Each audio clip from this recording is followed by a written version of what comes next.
thank you so much for joining us today. I'm Tiara Curry. I'm a senior scientist here at the center. And the Saving Life on Earth campaign is focused on ending extinction. So you might be wondering why we're having a discussion today about racial justice. But our work has been based in a particular area, injustice in the wildlife realm, and trying to save the plants and animals that we share the planet with, and to make sure that we all have clean air, clean water, and a stable climate.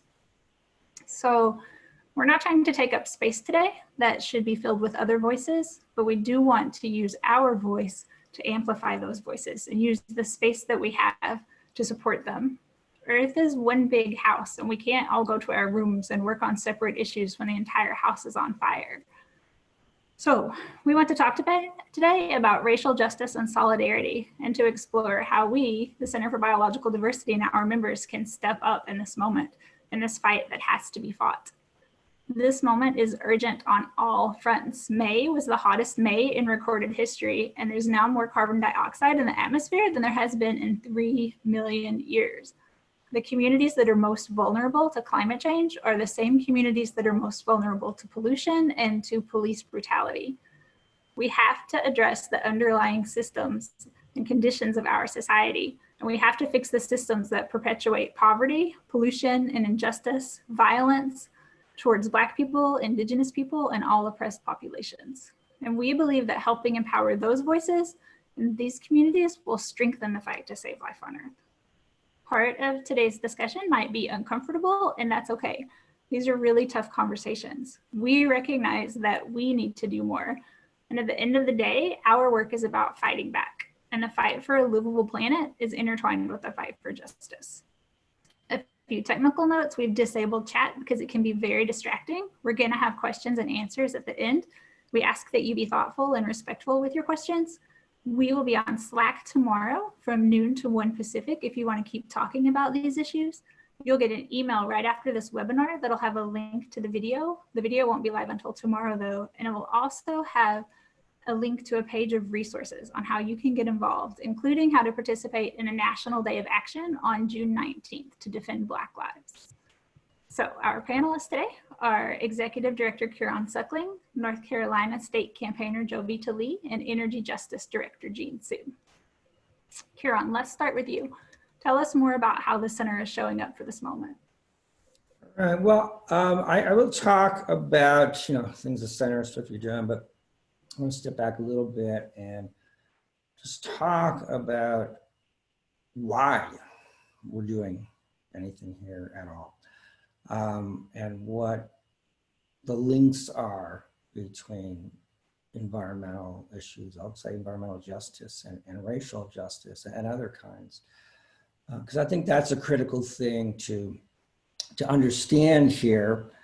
And you can talk about this in a lot of contexts of justice, but I'm just going to talk about it today in terms of racial justice, because that's the pivotal moment we're in right now culturally. That's what we're being called upon as ethical citizens, ethical Americans to address. And we can talk about those other issues later. They're also really important, but this is happening right now. And we need to address it. So I want to start off there with the phrase, "I can't breathe," which we've all heard and heard many, many times over the last few weeks. Well, the reality is that people of color, and especially Black people, Black communities, they can't breathe every day. And they can't breathe because the air around them is polluted. It's a huge, huge issue. It's an issue we've known about since at least the 70s, probably going back long before that, that Black communities, poor communities have way worse air pollution than white communities, than wealthy communities. We know that's because polluting industries are placed because of racism in those communities. And so whether you're dealing with our battles over fracking, which is happening around the edges of southern Los Angeles, that fracking is polluting the urban environment around poor Black, Latino communities. It's not being put in the neighborhoods of wealthy people.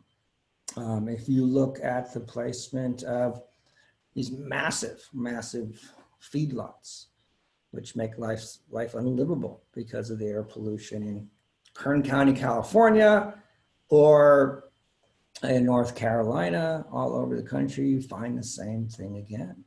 They're put in Black neighborhoods. And when you've got some of these really big sprawl development projects, which the center works on quite a lot, they often have a housing component and then some sort of industrial or warehouse component.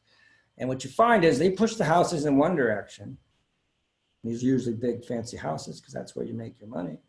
And then they push the warehouses and industrial development and all the 18-wheelers that have to come in to pick up the stuff in the warehouses in a different direction.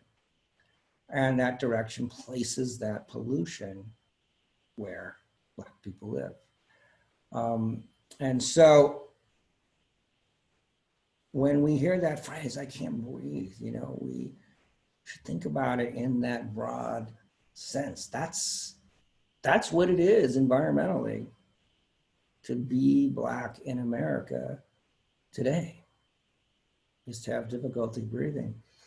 And what if you want to go somewhere else where the air is cleaner, right? We all do that. Go on vacation, go up to the woods, whether you're white or Black.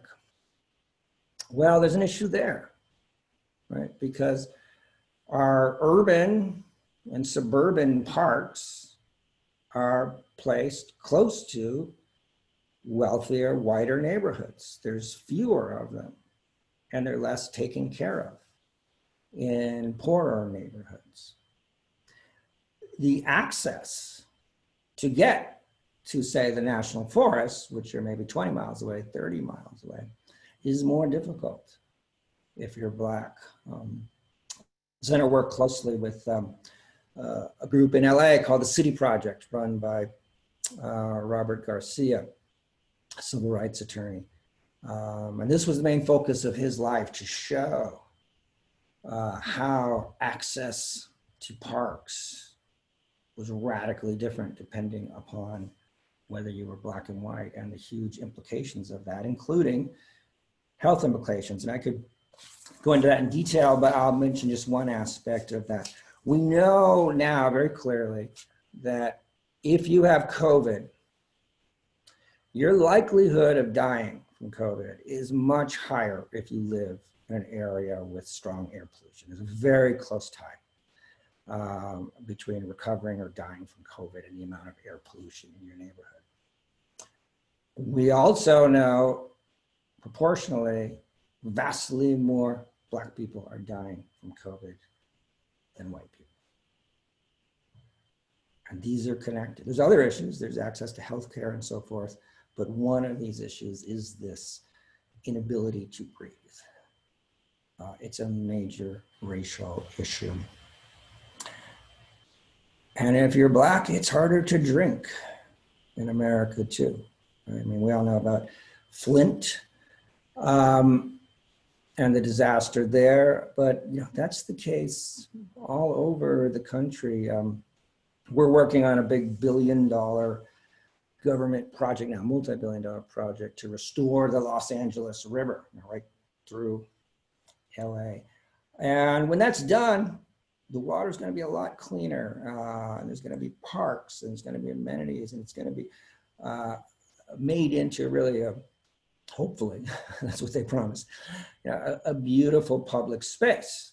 Whereas today it's fenced off, it's polluted, and so forth. But what we're already seeing is that those billions are getting directed to wealthier areas along the river, to shopping centers, to provide really beautiful shopping experiences. that money is not being put toward the lower income communities, Black communities, Latino communities. They're also along the river. And consequently, that access is going to be worse. That water is also going to be polluted. You know, we see the same thing in a place called Cancer Alley, some of you may heard of. It's an infamous deadly zone in Louisiana where industrial pollution has been placed in this poor Black community, many communities actually, not just one. It's a long zone. And they call it Cancer Alley because the people there are dying and contracting cancer at much higher rates than anywhere else in the country. And that's not an accident, that's water pollution. It's also true that if you're Black in America, you can't cool off as easily. And by that, I'm talking about climate change. And I'm not going to talk a lot about this because probably this is the one area people may have heard more about because there's been a lot of discussion. But we know that the detrimental impacts, the health impacts, the social impacts, the psychological impacts of climate change disproportionately affect Black, colored communities. They're getting hit harder by this. And you can be sure if things don't change and we go into emergency mode and trillions of dollars start to flow to try to manage life on a much warming planet, where is most of that money gonna go? I'm not even gonna bother to answer that question. So that's one way in which environmental issues intersect with the racial issues. And most of what I talked about comes under the traditional rubric of environmental justice. When you hear about environmental justice, typically discussions about pollution in urban areas, citing those kinds of things. But there are other intersections, and there's other issues involved. I was quoted in a newspaper recently on this topic where I said, imagine a world where there's no environmental destruction, but still is thoroughly racist. And I want to suggest you can't imagine that world. It doesn't exist, and it can't exist. Because in a world in which we are still, as human beings, so messed up that we are systematically racist, I want to say that same messed upness will prevent us from having a good environment. It will prevent us from stopping habitat destruction. It will prevent us from stopping extinction. They're just simply not compatible. And in fact, if you look at who are the Congress people that just regularly line up and they're supporting the anti-environmental legislation, they're supporting dirtier air, revoking protections for endangered species, etc. You see the same names over and over again, right? Mitch McConnell, and so forth. And then if you look and you say, okay, who are the Congress people that continually, consistently line up to say there isn't racism? There isn't a problem here. We should cut funding in Black communities. It's the same people consistently. And if you look and say, okay, who are the Congress people that I see endorsing bills to protect endangered species, public lands, forests, right? You know, it's Ed Markey, it's that whole crew, and they're the same crew that are saying America is racist. We need to pass laws. We need to change this. We need to change funding, right? And that's not an accident. The same, you could look at that same division and say, how does it play out on equal rights for women? How does it play out on gay marriage? How does it play out on freedom and equality of religion? And it plays out the same way every single time. Because there's a great division in society between those who support diversity in the broadest sense, cultural diversity, species diversity, racial diversity, and those that don't, those who want homogeneousness, those who want one group to have the power, the resources to make the decision to be dominant among all others. And so, again, this isn't just a coincidence. It points to a central aspect of how our society functions. And so from my point of view, there's been an effort for the last 300-400 years, a movement toward justice, and it's got many strands in it. It's got an equal rights for women strands. It's got an equal rights for gay strand. It's got an end racism strand. It's got a protect the environment strand. It's got an animal rights strand. And they all, you go back and you just follow the history like, wow, yeah, they're all starting, in these same time periods, and they're getting power in these same time periods. We're all connected. We're all part of one justice movement. And we're stronger when we work together. And that brings me to the last thing I want to mention, which is a question, I guess, for us all, but think about it. What was your first reaction when you heard about George Floyd's murder? For me, it wasn't, oh, this is terrible for the environment. Right? I mean, I've been talking about the environmental connections and so forth, and these are related, but I did not watch that video and say, oh my God, the environmental destruction is terrible. I said, this is horrendous. This is unbelievably horrible and unjust, and it has to end. And the reason I bring that up is, while the intersections with the environment are clear, they're real and important, and things we work on every day, sometimes you can't just bring all questions back to how does it intersect with what I traditionally work on and believe in. Sometimes you're called to step out and just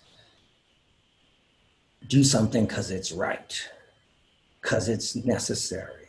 And it does not matter whether it's directly relevant to something else you were doing, to something else you believe.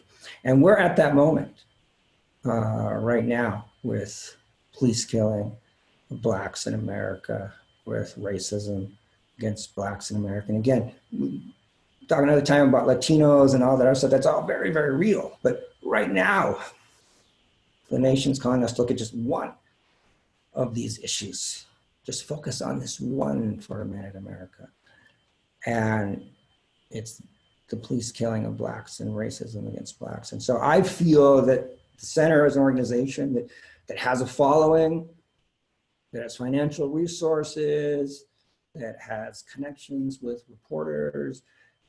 We've got an ethical responsibility to use that power that we have, that we built up, to help tip the scales a little bit. There's not a whole lot we can do here, but there's something we can do. And that's critical because it's right, and it's what the nation is calling on us to do right now. And I don't want to lose track of that, because it is independent of environmental issues, while at the same time, you can see the intersections, and we shouldn't lose that ethical demand. That's so powerful, Kiran. Just listening to you talk, I'm so grateful that you've created the space for us to use our voice to support this work, because it's so important and urgent. I'm going to turn to Jovita now, our North Carolina state organizer. Talk to us about the intersection for you in racial justice and in the work that you do. Absolutely. So I think that it would be remiss if I didn't ground us a little bit more, and thank you, Karan, for your words, a little bit more in our history, just to ground us a little bit in the conversation. So a name that most folks may recognize, Robert Bullard, who is regarded as one of the founding fathers of the environmental justice movement. 1968 is quoted making a bold statement, whether by conscious design or in institutional neglect, communities of color in urban ghettos, rural poverty pockets, or economically impoverished native reservations all face some of the worst environmental devastation in the nation. That's just a fact, and that's our history. In the same year, we can look to the Memphis Sanitation strike, which was an event that was under the leadership of Dr. Martin Luther King Jr. and many others that took place in 1968, advocating for better working conditions and better pay. But this was a moment where Black and brown folks were really faced with environmental injustice that they could name. And then we move to 1982, and that is in my native state of North Carolina, when a sit-in was organized at a PCB landfill in Warren County, North Carolina. It was organized with hundreds of activists and community members all coming together to kind of serve as the catalyst for the environmental justice movement on the large scale, because after this event, this is where you see a lot of federal policy being drafted and the conversation starting to go in the direction that we needed it to go in order to see real change.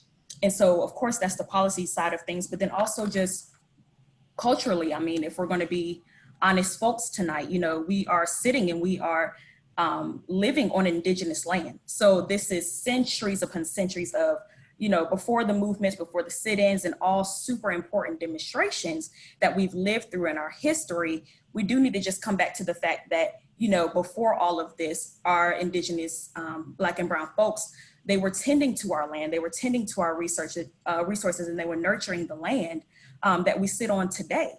And so I think oftentimes in the environmental movement, there's, you know, little quotes as far as, you know, we're guests of Mother Earth, which we absolutely are. We're actually killing her. And this planet would do a lot better if we did a lot better, of course, and that's 100% true. But then we also need to honor the fact that a lot of folks are guests on the land that we sit. And so we have to recognize that this land is, you know, has been built in this country, was built on our ancestors' backs, which served as the foundation of this country. And so when we come to that realization, we realize that one of the biggest mistakes that we made in the justice movement as a collective is separating out racial justice, social justice, environmental justice, when we're all in one fight, as Karan said, and separating them out as if they're individual entities is not doing anyone any good. And so we need all hands on deck for all of these fights that we're facing year after year and decade after decade, because as Karan said again, you know, the policymakers that we're looking to, you know, they align with, some of them align with what we're fighting for and some of them do not. And so if we're talking to the same folks and having the same conversations, then we need to also be in conversation with one another and making sure that we're not stepping on each other's toes, but also focusing on the fact that we need to come together and have one collective message about that. And so that's kind of the background of the movement, but moving specifically to work being done at the center. So there's a lot of great work that happens at the center all of the time, and then bringing it more specific to North Carolina. Unfortunately, we're a state, if you name it, 9 times out of 10, we have the problem. So when we're talking about CAFO facilities, that are placed, you know, directly in the backyards of Black and brown communities, and then we're talking about the great enhancement of the risk of cancer and heart disease, et cetera, while we're also simultaneously contaminating our waterways, which is hindering the same communities from having access to clean water, while also dealing with the waste that's seeping into our waterways because of our biannual hurricanes and other climate disasters that we have here. And then the same can be said about our coastal communities. When you hear the word Gen X and you're hearing that this synthetic chemical is seeping into the waterways, Cape Fear River, which supplies the water for Wilmington, North Carolina. And now we have communities all across our state that are now on bottled water for cooking, for bathing, for sanitary needs. Turning on the faucet is a privilege for a lot of us because there's communities right next door who don't have that same privilege. And so we're thinking of all of these examples, and we're talking about, coal ash, which is presented by our wonderful Duke Energy here. And instead of taking responsibility, these corporations taking responsibility and cleaning up their own mess, they thought it would be better to place the energy burden on the residents and have them pay for their mess that they cleaned up. So not only are they impacting them environmentally as far as contaminating their waterways and putting them at risk for so many health issues, they now also want you to pay for that as if they gave you a gift. And so that's some of the things that we're working on and having to face and deal with here in North Carolina. And we have frac gas pipelines with Atlantic Coast Pipeline and the Mountain Valley Pipeline Southgate. We have a university that's still operating on coal, the last university to do so, and then on top of this, let's not forget that we're still sitting in the middle of a COVID-19 pandemic. And so you put all of these things together and you put all these layers upon one another. Of course, the work is moving, and, a lot of great leaders here at the center are working on these initiatives, but, having this conversation about racial justice right here in the now shouldn't be anything new, because the same communities that we're trying to protect in our environmental work are the same communities and the same folks that are slain in the street at the hands of police. And so when we come to that realization, as hard as it may be, we start to recognize and realize that this is one conversation and we just need to be present in the moment and defend how we need to defend. And so that's just, a little bit of history and just kind of what we do here at the center and specific to North Carolina. Joe, you're amazing. Joe Vita for president, everybody. Thank you so much. So Jean, you are the director of the Energy Justice Program. So talk to us about the programmatic work that you're doing for the center to be a meaningful ally in these fights for justice. Great. So just wanted to honor the 384 people we have joining us tonight. This is incredible that you're all here, and we are just thrilled to have these difficult and uncomfortable and necessary conversations. So that's absolutely phenomenal. We've heard from Kiran the why, we've heard from Jovita the history and the what. And I think what I'll talk a little bit about is action at this point, the how a bit. So I think, stepping back a moment in all of this, I think the most heartbreaking outcome of this entire period is if nothing changes. I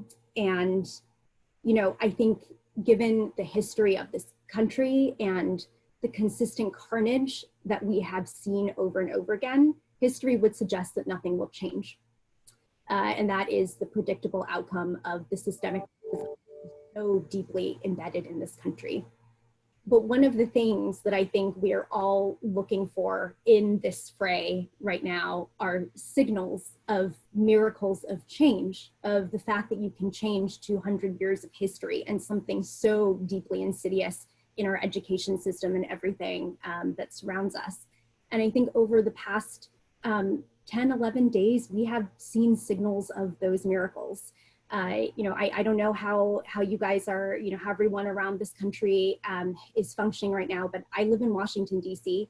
I was in Lafayette Park the day that the tear gas came down, and I was with hundreds, if not thousands of activists that day, both Black, both white, Indigenous, and other people of color, and everyone was there together. And this past Saturday, I don't know if, I'm sure so many people on this call were physically or visually saw the incredible amount of solidarity that this country is seeing right now. And it is not only Black people who should not bear the burden of this fight, but white people and other people of color stepping up.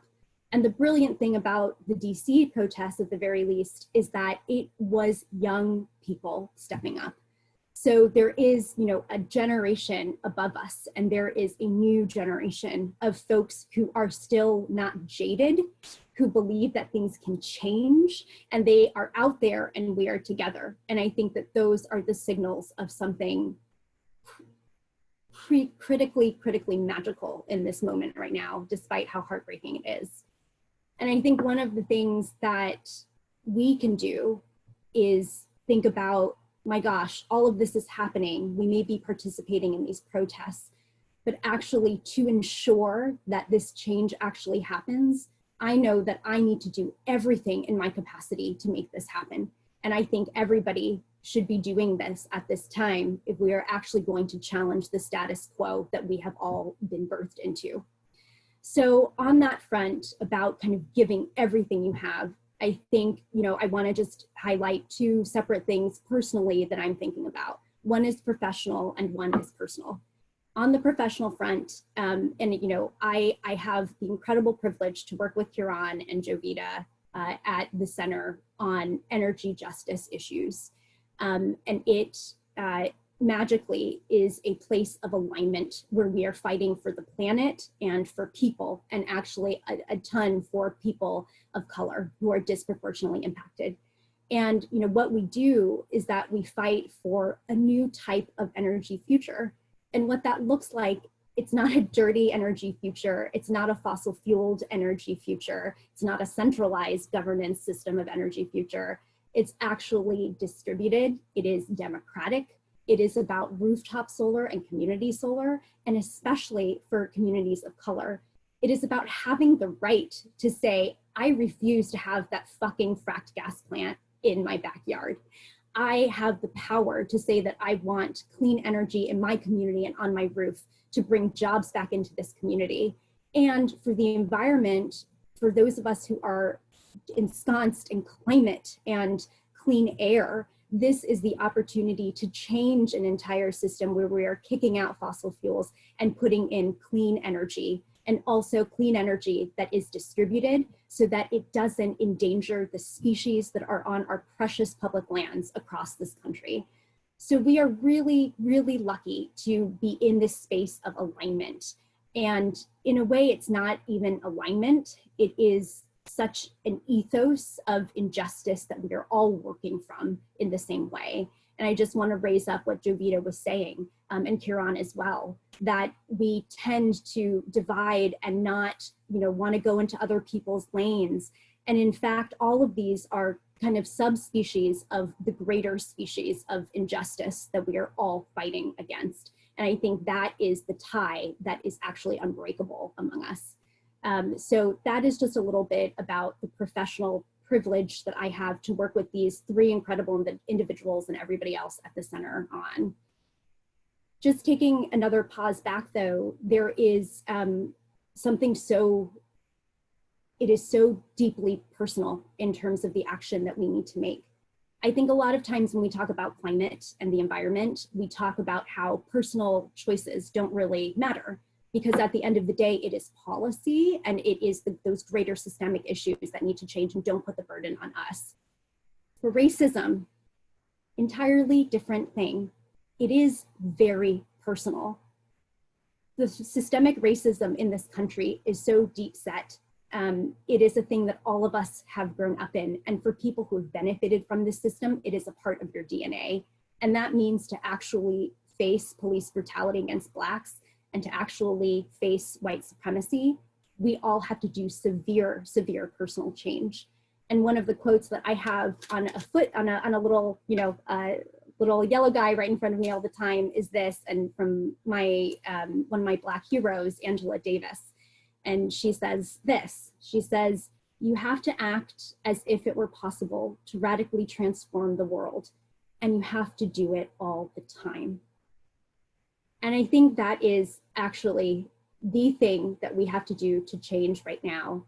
It is about personal transformation. It is a practice. It is not some small, tiny event that we have to do right now and forget later. And for those who this system benefits, this status quo system benefits, it is uncomfortable. and it should be very uncomfortable. And if it is not uncomfortable, then you're doing it wrong. This actually requires an entire overhaul of our transformation right now. In order to achieve that transformation, we need an entire overhaul of our system. The racism, the police brutality, and in that, as Kieran was saying, the intertwined environmental injustices with that. So I think I'll just pause it there because I know there are probably going to be a lot of questions, but that's a little bit on the action point. Okay. Thanks, Jean. Karen, I want to throw one more question back to you. I want you to talk specifically about how the center's showing up for this moment and your commitment for racial justice work to be ongoing at the center past this moment. Yeah, so, you know, the other speaker suggested, you know, we've got all manner of environmental justice work going on at the center. I was just trying to do a canvas of that and came up with about 70 ongoing projects that we're working on in this arena, probably about half or more related to Native American lands and issues. But that's the ongoing stuff that we're dealing with. We're in a very unique moment right now, and I presume that's what your question about. What are we doing now? How are we responding to this? And so we came out early with a very strong statement about the killing, the murder, but more broadly about structural racism, about white supremacy as us living in a white supremacy culture, and the need for everyone to stand up and do something about it. We gave everybody on staff time off, same time, same day, to do something concrete right now about this issue, about police killing of Blacks and racism. We asked all 177 of our staff to take this time out of the workday and do this. The movement for Black Lives, which is sort of a umbrella group or network that's pushing a lot of this forward in a fairly, you know, decentralized, spontaneous way, has a big day of action coming up on June 19th. Is that right? June 19th. And so we're giving all of our staff at the center that day off if they devote that day to working on and showing up at these actions on that day that will be happening all around the country.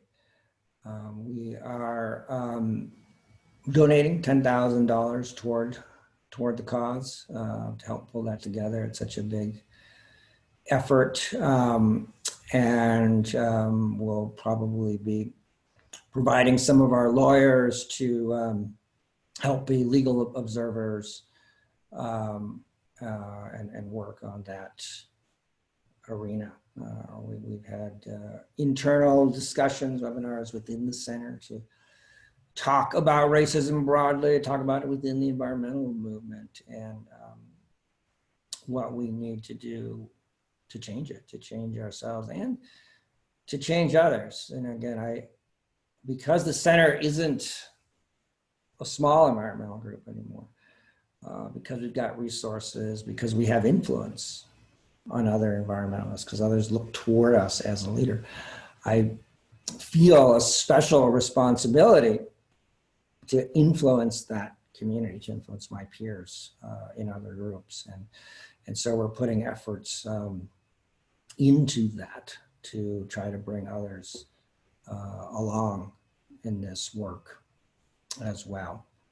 And we are helping to lobby, push things forward and do as much as we can right now to make a change, right? Because this is not the first time there's been protests, right? There's the Rodney King protests in 1992, et cetera. You can go back.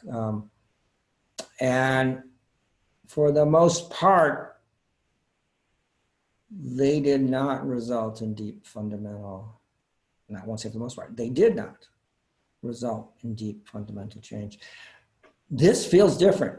This is way bigger, way bigger.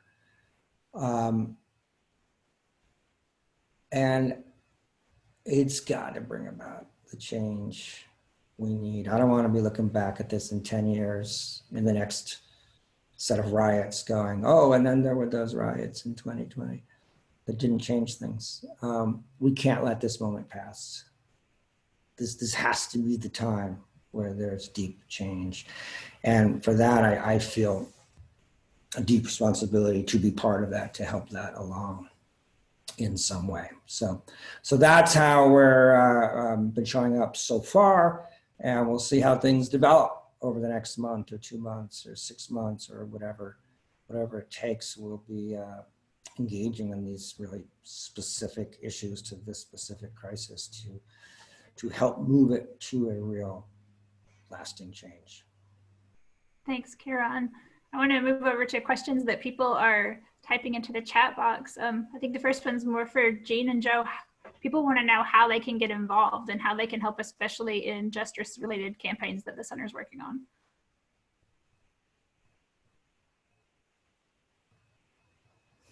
Absolutely. So specific to North Carolina, first and foremost, there are several campaigns that we're working on that I mentioned, as far as the UNC coal plant campaign, which is a campaign to shut down the coal plant that is located on UNC Chapel Hill's campus. They are the last university in the state to be operating off of coal.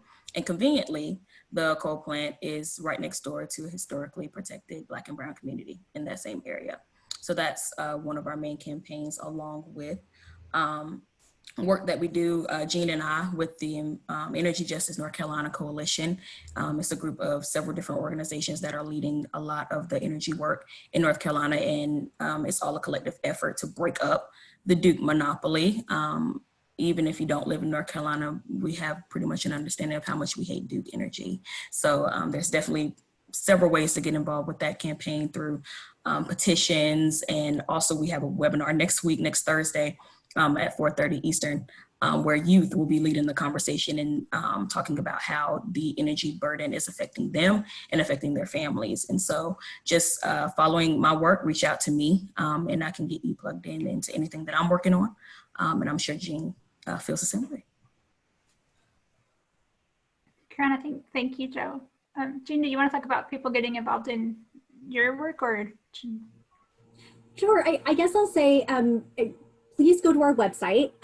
We have a ton of action alerts and information about the incredible amount of campaigns that run the gamut across our organization that fights hand in hand, side by side with communities of color. So please go onto our website, and we are happy to answer any questions about any particular campaign. Thank you. Karen, I think this one is for you. If the center is supporting the Black Lives Matter movement, are you supporting all of the things that they're supporting, including boycott, divestment, and sanctions? Yeah, let me answer that first in sort of a general way, and then very specifically to BDS. So the first is, this is, I'm not sure there's ever a good time for purity tests, but it's definitely not the time for purity tests right now. We can, and we do, and everyone should support this movement, even if you don't agree with every aspect of it, because the things you don't agree with are usually, you'll find, on the margin of what Black Lives Matter is doing.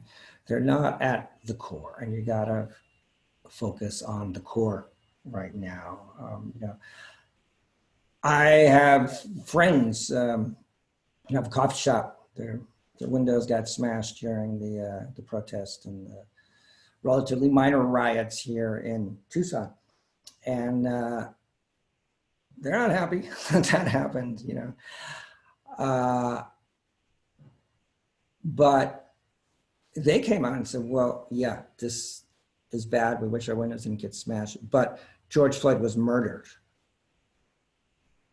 My windows versus standing out for this man who was murdered.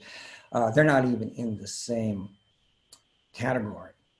And so when you've got a mass movement like this, which is spontaneous and it's enormous and it's decentralized and there's things happening all over the place, you're not going to agree with all of it. And so the question you have yourself is, should I be talking about the problem of broken windows right now? Or should I be talking about the problem of police killing of unarmed Black men, which is more important? So we do support Black Lives Matter, but it does not mean we support everything they support. It doesn't mean we support everything they're involved in, and we don't need to.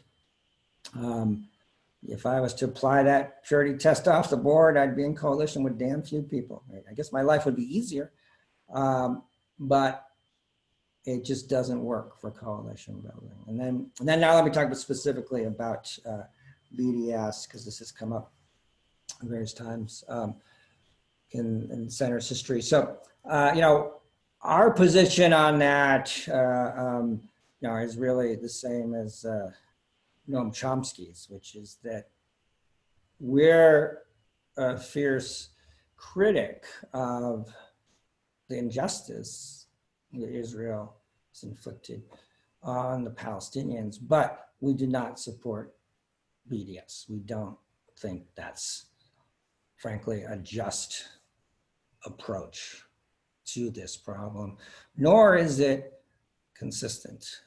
If you look at the devastation and injustice that the US has inflicted all around the world, we don't respond by saying, I boycott Harvard University. I boycott everything coming out of the US. We just feel that's not an appropriate move. And frankly, I see shades of anti-Semitism come into that discussion more often than I'm comfortable with. So that is an issue. It's important to us. It's come up over the years. It's something we care about. But it does not lead us to say, I can't work with Black Lives Matter, because that's not the core of Black Lives Matter. And I'm supporting them and working with them, aligning with them because of their core beliefs. And that's what we all need to do right now. Thanks, Kieran. I've got another good question for you guys. 3 people have asked about our stance on defunding the police. I think, Joe, were you gonna take that one? I have no problem explaining it out a little bit. Okay, explain it out. What does that mean? Where the center stands. Okay. For sure. I won't take that one. So yeah, I think the word defund is alarming a lot of folks, and that was the intent, to get the conversation going and to actually have intentional and effective conversation, because we've gone 4 and 5 years plus having conversation around the word reform and around the word just clean up, or just can we get rid of the bad apples and all of this conversation. And so when we say defund, what we're saying is reducing the police budget and taking that same funding and investing it into low-income communities and communities of color, and specific to public services. So when you hear affordable housing, transportation, food services, mental health services, et cetera, those are the services that we're talking about, moving the funding to, and education, of course, because procedural reforms have been tried before, and they've had minimal success as far as implicit bias training, having mindfulness training, and et cetera. They have been tried in different states and different cities and counties before, but unfortunately it has not shifted enough. There are still Black and brown bodies laying in the street, murdered at the hands of the police. That's where we are. And so because we can't go another 20, 30, 40 years without any answers or any change or any shift, we all just stated that we don't want to be in 2030 talking about what happened in 2020 with no update, with no new infrastructure and no new policies. And so that's really what the conversation is about, is shifting the funding to areas that we need it the most, especially it's an effort to also demilitarize the police as well. We don't need a tear gas response for peaceful protests that incites violence, that does the exact opposite of what they think it does. And so it's just different moments and different aspects of these million and billion dollar budgets that police have right now. It could be better used to services, which would then decrease and eliminate a lot of the issues and crime that we like to speak about. If we had the services in place, we wouldn't have the problem. And so that's kind of where the defund comes from. And I'll let Karan answer about the center stance. Yeah, so, the center has, because of this protest crisis, taken a position in favor of defunding, and in the meaning of that, as Jovita speaks. And I think that's the right thing to do here for the reasons she talks about. And I also point to a broader issue, a parallel issue. Environmental issues are, in many, many ways, about funding, and we fight with funding all the time. How much money is available, is the government putting up, right, to protect endangered species? It's not nearly enough. How much money is it putting up to purchase more public lands to clean water? It's never enough. And there's lots and lots of things we can do through political pressure and regulation, lawsuits, whatever. But we can't get everything done without more money. And it's been very common for environmentalists over the past 30 years in talking about this problem to say, oh, and look, we spend more money on one F-15 jet than the entire federal endangered species budget, right? We point to the fact that the US spends an extraordinary amount of money on the military, way more than is necessary. It dwarfs everything else. And so if we want to have money for these other things, we got to find it from somewhere. And certainly a big chunk of that's going to come out of the military, just because of its enormous size. So that's it's interesting. Like, that's a discussion most of us are familiar with, and no one thinks it's particularly scary. Well, that's the same issue with the police. In most cities, I know it's true here in Tucson, number one largest line item in the Tucson budget is the police department. By the way, I say that knowing that the current mayor of Tucson worked for the Center for Biodiversity just a few months ago. So hopefully Rahina will get on this. But it's the large line, and that's true across the country. And so we as a culture have a very strong tendency to pour massive resources into militarization and police responses and infrastructure. And so just as we can talk about the military budget in the context of environmentalism, we should be talking about these police budgets and how much resources they take out of cities, and realize, hey, we can shrink that and still have completely safe or safer cities and have money to do these other things we need that Jovita is talking about. And that's why we've come out and support this as a general concept. Of course, what does it look like, specifically in Tucson versus Seattle and so forth? There's a million details about how to do this, but the general idea is good. And I doubt there's any city in America that is not overfunding its militarized police. That's just so rare. Thanks, you too. We have a question about what can I tell folks who are disappointed that voting doesn't seem to affect change, especially when Black, Indigenous, and people of color are often suppressed when voting? Jane, you want? So our voting system, you heard me curse before, is that we need to roll out the vote, everyone. This is no joke. This is actually the election of our lifetimes. Whether you are 18 or 72, this is it. We still have the ability to change. We still have the ability to vote him out. And we still have the ability to vote in people who are responsive to the masses. So it's, what can I say? We saw what happened in Georgia. That was absolutely ridiculous and heartbreaking. And we have to keep going and rolling out the vote and getting everyone that we can. That is the #1 way that we can actually change where we are right now politically in this country. There's a question 3 people have asked, what is the center doing to diversify its staff internally and outreach externally?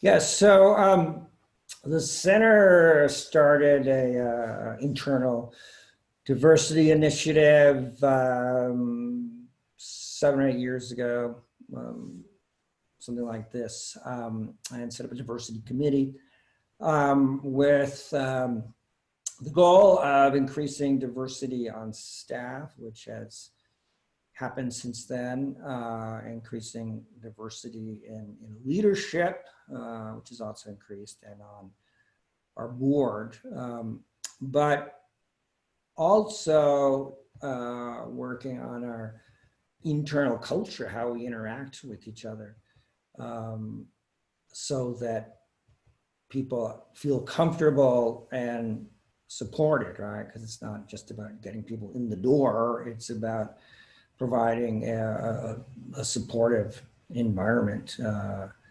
And so it's been working on both of these issues, and we have become more diverse. We do a diversity report each year. And it's not just about race, we look at gender breakdown, we look at sexual orientation, religion, etc.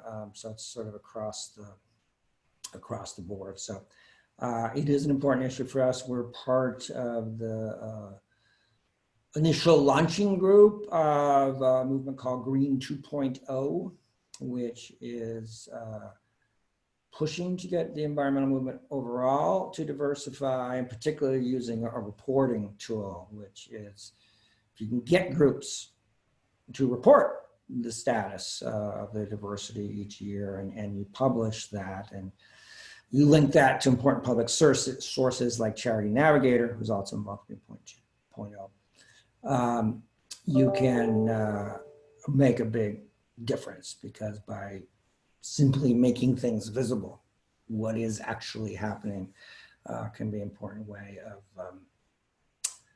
of encouraging people, forcing people to make changes. So what we're doing here at the center is mirrored, not in every environmental group in the country. There's still folks who are behind the curve, but there's certainly a lot of them, many of them. I hazard to guess that virtually every group we work with has a diversity initiative going on as well. I feel like I've missed part of your question. No, it's fine. We're at the hour mark, but I want to sneak in one more question to get your guys' quick thoughts on it. It's actually 2 questions, but it's 2 sides of the same coin. It's about mission drift, staying in your lane, and highlighting the intersectionality of the work that we do. Well, maybe I'll take a stab at it. I'll be really quick. When I started the center back in the late 80s, I was working on a doctoral dissertation, which was looking at the relationship between extinction of species and the extinction of indigenous languages and cultures, because they're very, very closely connected. and it's the same forces driving both. And in fact, indigenous languages are going extinct more rapidly on the planet today, believe it or not, than even species. So that's where I started in forming the center.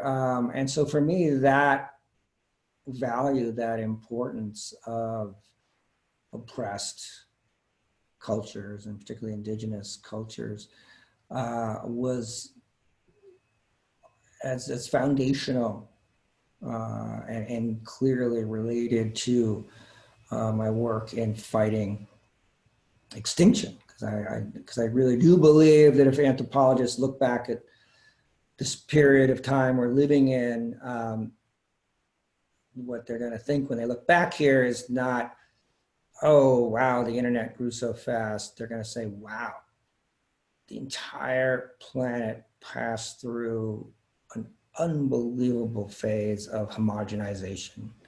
And the species got wiped out. The cultures got wiped out. And we went through a mass cultural and biological winnowing and homogenification. So that's why I got in this, and that's always been part of the center spirit and attitude. So in that sense, it's in our lane. It's always been in our lane, and sometimes you're called to drive more in that lane and drive faster and harder, and this is one of those moments. Jean or Joe, do you want to weigh in real quick?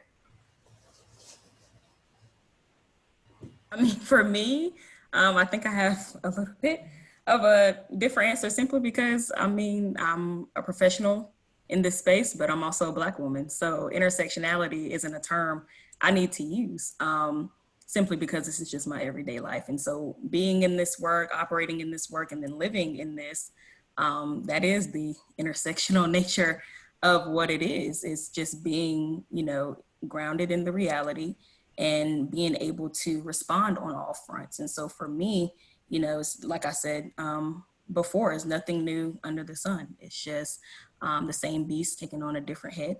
And so that's just how I approach the work. It's always going to be connected. It's all one movement, and that's just how I operate. Great, and I'll just close with a quote that most of us know, but it is so apt here, and it is basically Martin Luther King Jr., who said, injustice anywhere is a threat to injustice everywhere. And I think that is really the root at what we're talking about. I think a lot of us tiptoe around and think about mission drift, but at the end of the day, we are fighting against the same type of injustices. But, you know, we need to put Black people in this moment at the center of this fight, and we need to be the right types of people who stand in solidarity. I heard a wonderful interview with a woman yesterday who said, you know, we're not looking for allies. Like, ally means nothing. You're looking for co-conspirators to actually execute this with us. So I hope all of us here are here to execute and ready to go for action, because it's enough talking. We just need to act. Well, thank you three so much. This has been a really great conversation, and thank you at home for joining us. You're going to get an email right after this with links to a resource page on how you can join the Juneteenth Day of Action, and a link to a video of this webinar, but the video itself won't be live until tomorrow morning. Next week, we're going to talk about how the fossil fuel industry is building plastic factories and how that's so bad for our oceans and how you can help fight it. And then the week after that, we're going to talk about climate's people-powered movement. So thank you for joining us, and we'll see you then. Take care.